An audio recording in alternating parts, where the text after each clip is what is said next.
Hi, in today's tutorial, I'm going to show you how to edit time on the Strava application. So first of all, of course, all you need to do, just go and open the Strava application if you already have it downloaded into your phone or tablet. Of course, if you don't, you'll have to go and download it through Play Store if you're using an Android, App Store if you're using an iPhone, or any other store you could be possibly using. Once you actually downloaded the application, or if you already have it downloaded, just go and open it up. Of course, if it's your first time opening the application, they'll ask you to log in into your account. Of course, if you have an account, just log in into it. But if you don't, you'll have at the bottom a three option to create an account or to sign up. Of course, they give you the the Facebook option, the Google option, or the email option. These are the three only options to create an account on this application. So choose one of them and create your account.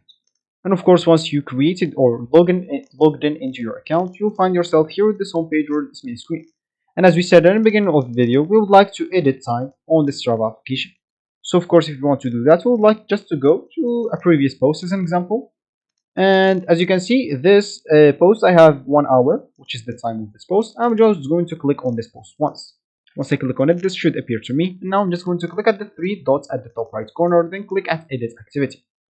That should open this for me. And now I'm just going to go down into this activity states, and I'm going to the third option, which is the time option. I'm just going to click on it and change the time to however I want. Let's say as an example, it was just like maybe 21 minutes and some seconds. Okay, so 35 seconds. Okay, I'm just going to click now at OK and save at the top right corner.